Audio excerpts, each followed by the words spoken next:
Bindu, ഇരിങ്ങാലക്കുടയിൽ R Bindu, അദ്ദേഹം അവരും ഉന്നത വിദ്യാഭ്യാസ വകുപ്പിനെ പിന്നെ ഒരു ഉന്നതി ഇല്ലാതാക്കി കളഞ്ഞ മന്ത്രി. ഐ വിൽ ടേക്ക് അല്ലെങ്കിൽ I will carry the home along with me എന്നുള്ളതാണ് അവർ പറഞ്ഞിട്ടുള്ളത്. അങ്ങനെ തന്നെ അത്. അപ്പോ അവരും തോമസ് ഉണ്ണിയാടനോട് കടുത്ത മത്സരം തന്നെയാണ് അവർ. അവിടെ തോമസ് ഉണ്ണിയാടൻ തന്നെ ജയിക്കും, യാതൊരു സംശയവും ഒരു സംശയവും വേണ്ട. കാര്യം ഒരു തരത്തിലും അവർ യോഗ്യതയുള്ളവരല്ല ജയിക്കാൻ. അതിനുശേഷമാണ് കളമശ്ശേരിയിലേക്ക് കടന്നു വരുമ്പോഴാണ് പി രാജീവ് യഥാർത്ഥത്തിൽ പി രാജീവ് ഒക്കെ ജയിച്ചു പോകേണ്ട കാൻഡിഡേറ്റ്. പക്ഷെ ഓപ്പോസിറ്റ് നിൽക്കുന്ന കാൻഡിഡേറ്റ് നമുക്കറിയാം, നമ്മുടെ ഇബ്രാഹിം കുഞ്ഞിന്റെ മകനാണ്, മുൻ മന്ത്രിയായിട്ടുള്ള ഇബ്രാഹിം കുഞ്ഞിന്റെ മകനാണ്. മുസ്ലിം ലീഗിന് കുറച്ച് സ്വാധീനമുള്ള മണ്ഡലമാണ്.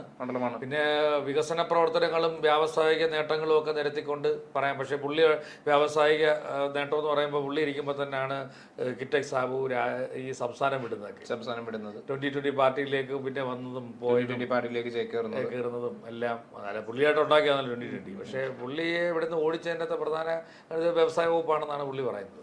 അതിലെ പ്രധാന കണ്ണിയാണ് ഇദ്ദേഹമാണെന്ന്. അപ്പോൾ പക്ഷേ അതിനൊക്കെ മറുപടി പറയാൻ മന്ത്രി രാജീവിൻ്റെ കയ്യിൽ ധാരാളം വാക്കുകളുണ്ട്. കൃത്യമായ തെളിവുകളൊക്കെ വെച്ച് സംസാരിക്കുന്ന കൂട്ടത്തില്ല.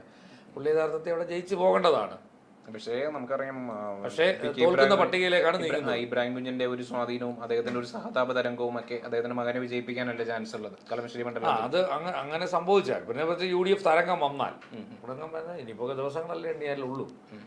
പരാജയപ്പെടുന്ന മന്ത്രിമാരുടെ ലിസ്റ്റിലേക്ക് കയറിപ്പോകും.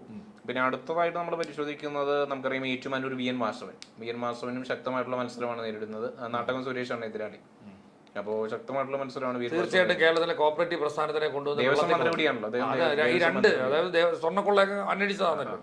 ഒന്നും കണ്ടില്ലേ, വെറുതെ ഉണ്ട് പത്മകുമാർ പിന്നെ പഴയ ദേവസ്വം പ്രസിഡന്റിനെ കൊണ്ടുവന്ന് കുറെ നാൾ ജയിലിലിട്ടു, തന്ത്രിയെ കൊണ്ടുവന്ന് ജയിലിലിട്ടു. ഈ കേസൊക്കെ എന്തോ ഇലക്ഷൻ മുരാരി ബാബു കട്ടവരെല്ലാം കേട്ടോ. ഇതിനകത്ത് ആരൊക്കെ കട്ടുണ്ടോന്നൊന്നും ഇതുവരെ വ്യക്തത എങ്ങും വരുത്തിയിട്ടില്ല.